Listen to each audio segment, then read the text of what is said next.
Módulo 5. Requisitos de processos. Capítulo 7.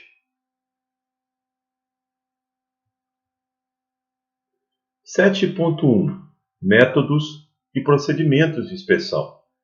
Esse item ele vai fazer referência à necessidade de ter procedimentos e métodos, alguns do próprio organismo de inspeção, como fundamentais para serem referências das inspeções, treinamentos, demonstrar competência e devem estar à disposição dos inspetores.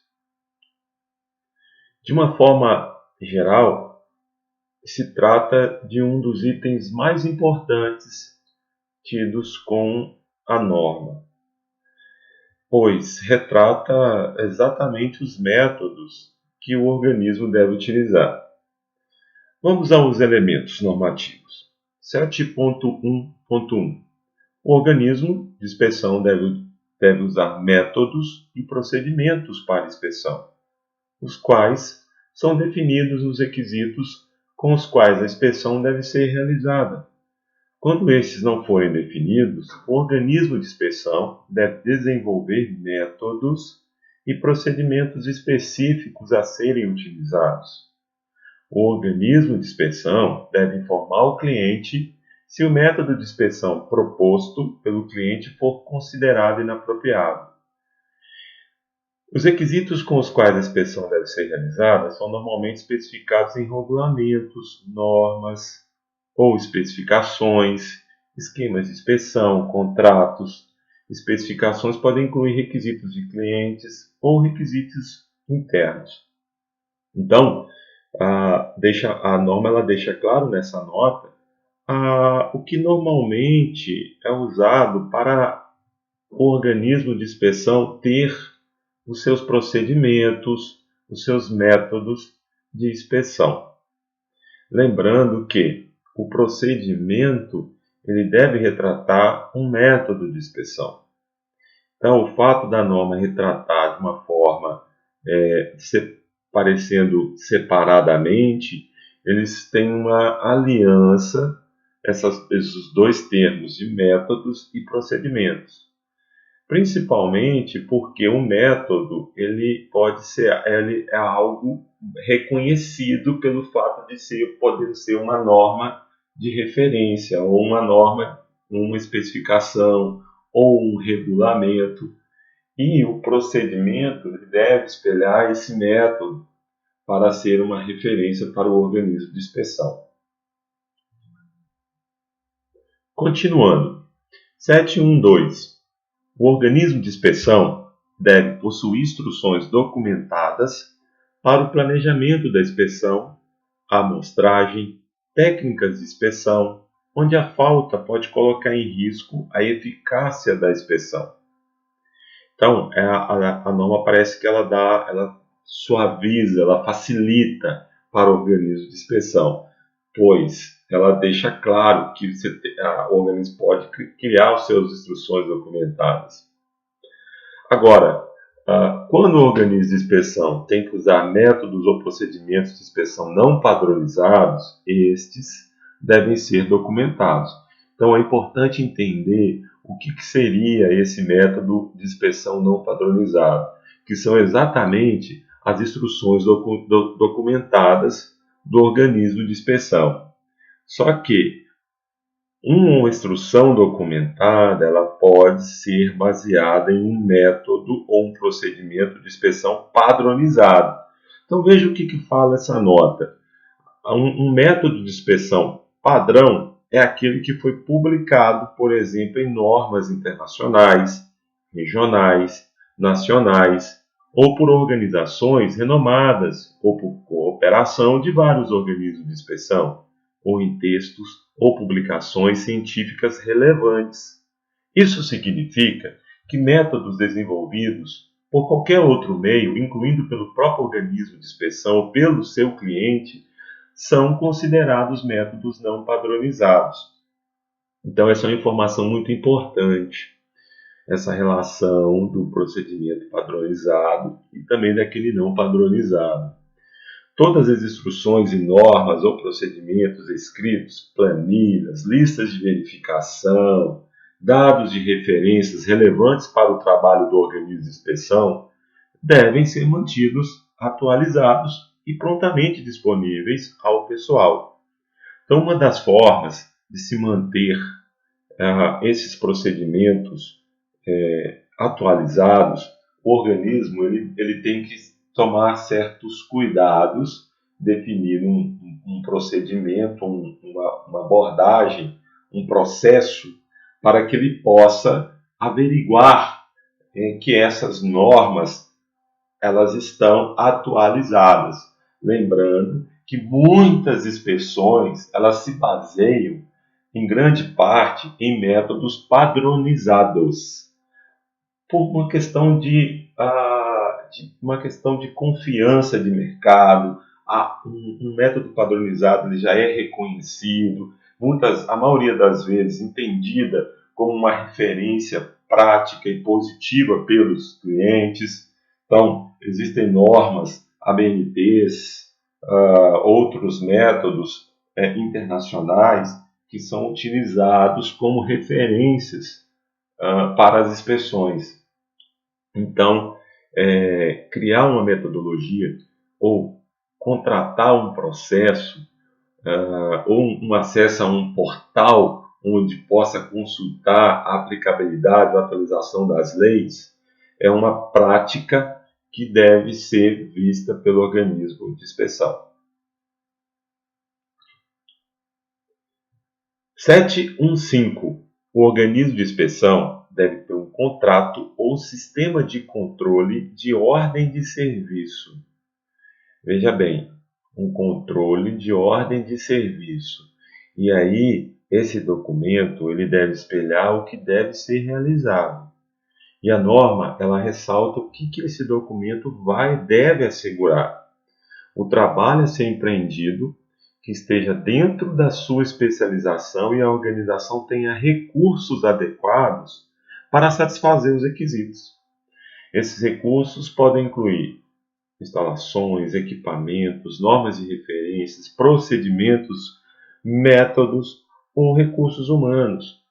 E também o controle dessas ordens de serviço tem que assegurar os requisitos definidos e condições especiais que estejam entendidas e sem ambiguidade. Até chegar nessa questão, é muito importante que o organismo de inspeção ele tomar alguns cuidados para garantir que essas condições elas não fiquem, não sejam entendidas de uma forma errônea. Uma delas é analisar exatamente o contrato envolvido com as inspeções. Verificar se o organismo tem competência suficiente para realizar ou aceitar o contrato. E essa competência ela deve ser estendida ao olhar de infraestrutura, instalações, equipamentos, e ao mesmo tempo algo que é bem tradicional envolvido com uma norma é aceitar ou entender se tem capacidade de atender aos requisitos envolvidos, inclusive do cliente. Para que não aconteça nessa questão do contrato ou do sistema de ordem de serviço, que pode acontecer às vezes na ponta, ou seja, no atendimento, naquilo que já foi acordado, que esses requisitos estejam totalmente definidos. E uma outra questão, que o trabalho está sendo controlado por análise crítica regular e ação corretiva. Então, essa questão do controle dessa análise crítica relacionado a essas questões envolvidas com toda a capacidade do organismo entregar as inspeções dentro dos requisitos legais, apropriados, de todas as envolvidos de uma forma apropriada. Os requisitos do contrato da ordem de serviço sejam atendidos. Agora, além de todo esse cuidado que pode ser feito antes, é muito comum organismos de inspeção eles terem os dois tipos de atividades, ou seja, aquelas atividades que se relacionam a algum contrato, e dentro desse contrato existem vários tipos de inspeção. Lembrando que eu estou ressaltando um contrato com o cliente. E a partir do momento que você tem um contrato, você pode ter ordens de serviço. Ou seja, dentro do processo do seu cliente, ele pode ter, ressaltando para você várias ordens de serviço. Não vai fugir de você fazer uma análise e controlar se essa questão da competência é mantida e, ao mesmo tempo, todos os recursos necessários. Agora, uma outra interpretação que existe para o item 715 imagine-se um organismo de inspeção independente, onde você não tem um contrato formalizado com o cliente, mas você recebe serviços tidos como avulsos. Então, essas solicitações avulsas, elas se enquadram nesse modelo estabelecido no 715. Então, aqui você tem dois modelos de atendimento. Aquilo que vai dentro do contrato e aquilo que vai para uma questão avulsa.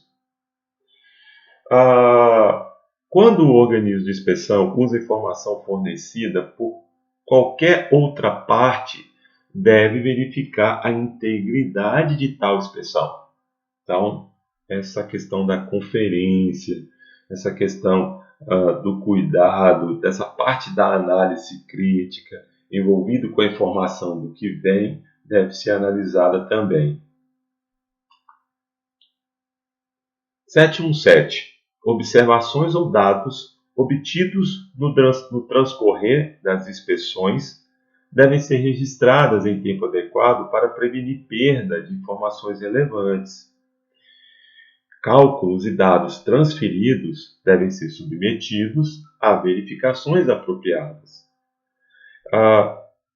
O que esses dois itens ressaltam é que é muito comum quando você está numa inspeção em campo, por exemplo, fazendo uma inspeção, um teste de um ultrassom. Às vezes você tem um formulário, um controle, e que você tem que registrar em momento da inspeção as informações tidas como relevantes. Essas informações elas vão ser usadas em algum momento para fazer parte ou conceber um relatório. E é importante fazer isso no momento justamente para não ter perda de informação relevante. E esses cálculos e dados eles vão ser submetidos a umas verificações apropriadas, porque existem planilhas ou mesmo cálculos envolvidos com as inspeções que vão ser verificadas. Essa nota ela fala que dados podem incluir texto, dados digitais e outra informação transferida de um local para outro, onde erros podem ser introduzidos. O organismo de inspeção deve ter instruções documentadas para executar de maneira segura a inspeção. 7.2. Tratamento de itens de inspeção e amostras. 721. O organismo de inspeção deve assegurar que itens e amostras sejam inspecionados, a serem inspecionados sejam identificados de forma única. Aí a importância da identificação única, envolvido com toda uma questão de rastreabilidade, de relação com a inspeção, da prova. Então, isso deve ser envolvido também com um processo. Deve-se montar um processo para que garanta que as amostras e os itens de inspeção eles sejam identificados apropriadamente. 722. O organismo de inspeção deve estabelecer se os itens a serem inspecionados foram preparados. Essa preparação ela faz parte do processo. e ele tem que garantir essa preparação. Às vezes pode até ser uma limpeza de determinados componentes metálicos, para poder garantir que a inspeção seja realizada. E, ao mesmo tempo, a identificação. E uma questão até relacionando novamente a identificação, é muito comum, às vezes, a identificação partir do pressuposto que foi definida pelo cliente. Então, às vezes, tem certos inspetores que fazem trabalhos dentro da área do cliente. E aí, isso o organismo ele precisa levar em consideração nessas questões, deixar claro como que vai ser esse processo com relação à identificação dos itens de inspeção e amostras. Quaisquer anormalidades informadas ao inspetor ou por ele percebidas devem ser registradas. Ou onde houver qualquer dúvida, o organismo de inspeção deve contatar o cliente antes de prosseguir. Aqui já começa a entrar na questão típica de um processo de qualidade, onde se tem anormalidade, ela deve ser registrada, ela deve ser comunicada antes de prosseguir para evitar alguma situação ou resultados inválidos ou inferidos por causa de anomalias. Organismos de inspeção devem ter procedimentos documentados e instalações apropriadas para evitar deterioração ou danos nos itens de inspeção quando sob sua responsabilidade. E aí vem essa questão de identificação, segregação, armazenamento, acondicionamento, enfim, são os cuidados envolvidos para não ter danos sobre itens que estão sob a responsabilidade do organismo de inspeção. 7.3. Registro de inspeção. O organismo de inspeção deve manter um sistema de registros. Aí ele até ressalta uma referência ao 8.4, para demonstrar o atendimento efetivo aos procedimentos de inspeção e para permitir uma avaliação da inspeção. O relatório ou certificado de inspeção deve ser internamente rastreável ao inspetor que executou a inspeção.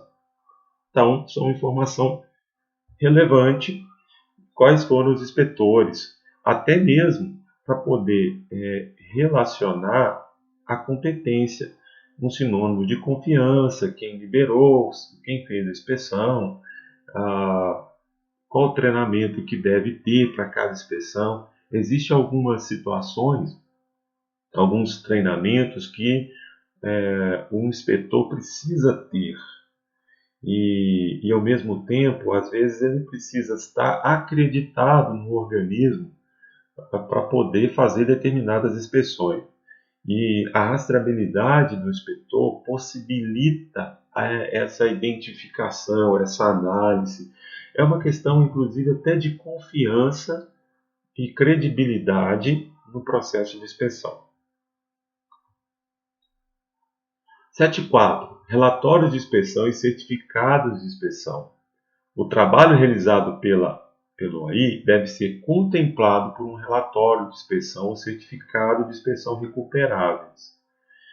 Qualquer relatório ou certificado de inspeção deve incluir todos os itens a seguir: identificação do organismo de inspeção emissor, identificação única e data de emissão, data de inspeção, identificação do item inspecionado, assinatura ou outra indicação de aprovação por pessoa autorizada, uma afirmação de conformidade onde aplicável, os resultados de inspeção, exceto quando detalhado de acordo com o 7.4.3, que nós vamos ver agora. E o anexo B, ele também traz informações ou elementos opcionais para constar no relatório, mas esses itens que você vê no slide são questões que devem estar no relatório de certificado de inspeção.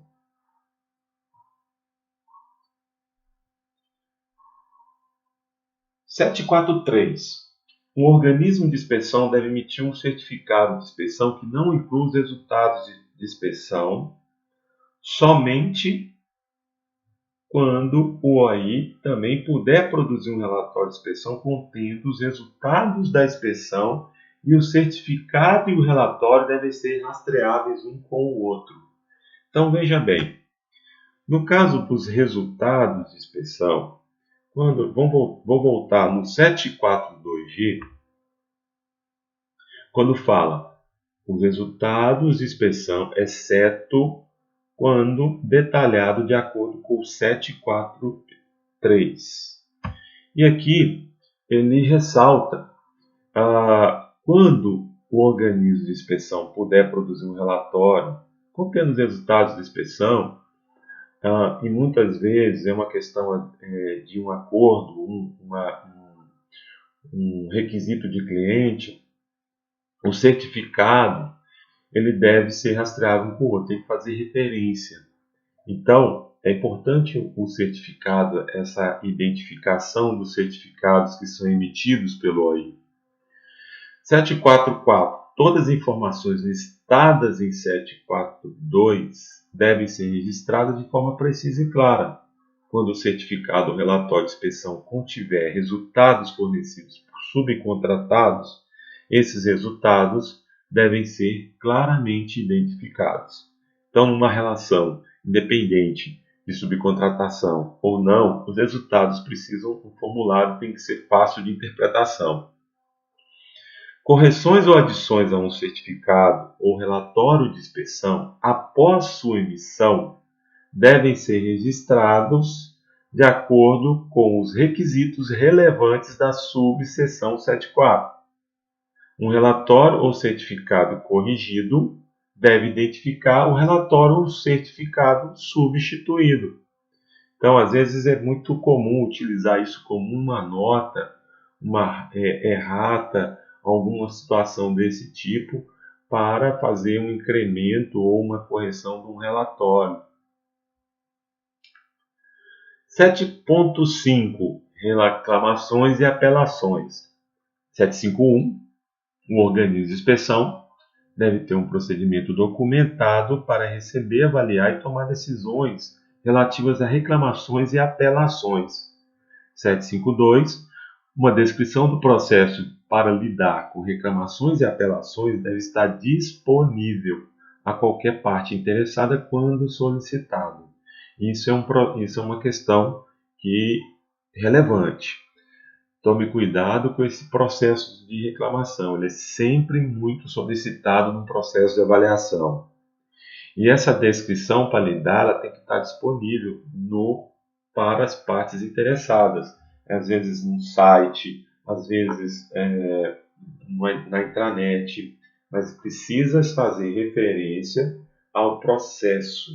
Como que o organismo de inspeção trata, recebe e avalia, e quais vão ser as decisões para essa tomada para essa questão de reclamação. E, ao mesmo tempo, apelações. No recebimento de uma reclamação, o OAI deve confirmar se a reclamação está relacionada às atividades de inspeção pelas quais é responsável, e, se for, deve tratá-la. O OAI deve ser responsável por todas as decisões em todos os níveis de processo de tratamento de reclamações e apelações. Então, não isenta em momento algum os níveis de processo, a responsabilidade quanto aos níveis de processo de tratamento e apelações. Investigações e decisões do tratamento de apelações não podem resultar em ações discriminatórias. Então, aqui é necessário ter um procedimento.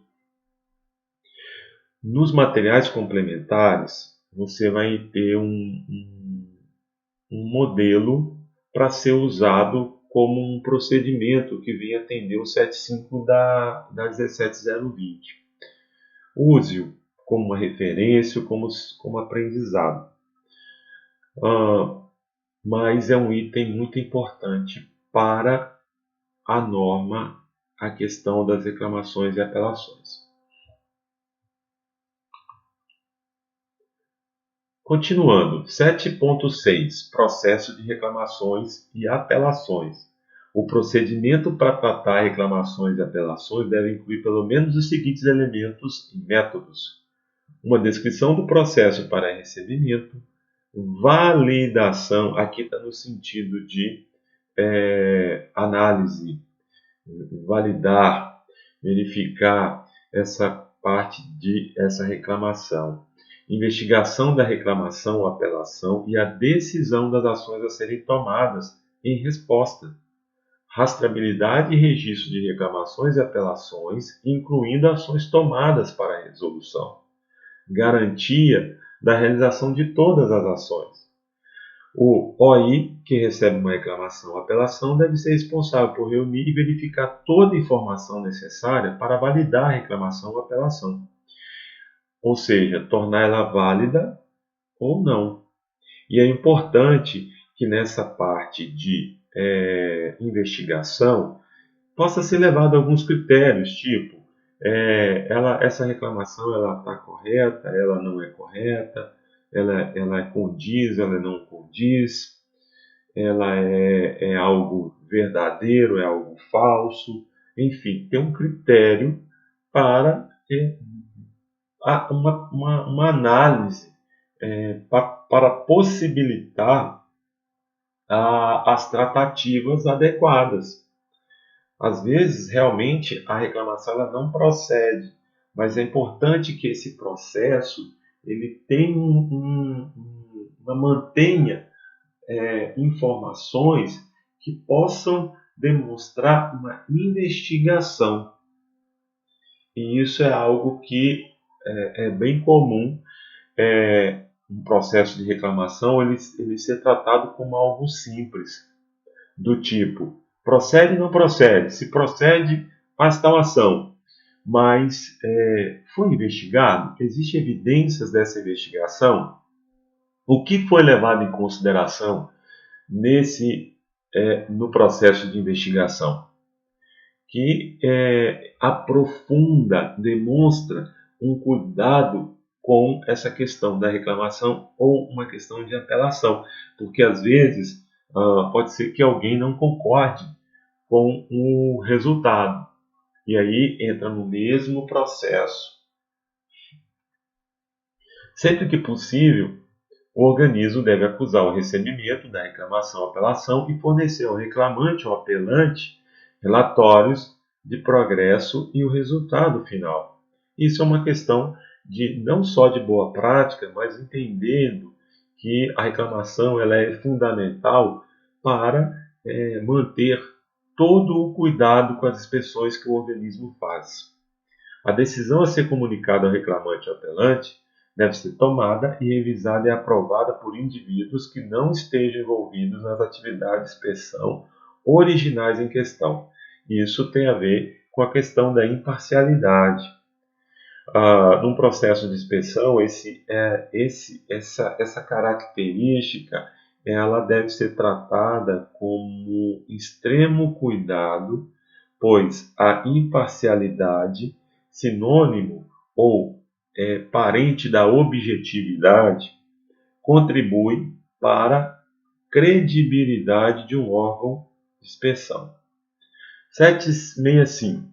Sempre que possível, o organismo de inspeção deve fornecer uma notificação formal do encerramento do processo de tratamento da reclamação ou apelação ao reclamante ou apelante. Então, quando dá resposta à reclamação ou resultado da apelação, essa notificação, ela às vezes pode estar caracterizada no corpo dessa resposta e ao mesmo tempo, ou também uma notificação após, onde é bem comum agradecer o contato e dizer que a reclamação foi tida como encerrada, algo do tipo. Chegamos ao fim do módulo 5. Nesse módulo, vimos como parte normativa importante para a questão da reclamação e apelação. Um processo fundamental para um organismo de inspeção. Você agora deve fazer o quiz do módulo 5 e te espero no próximo módulo.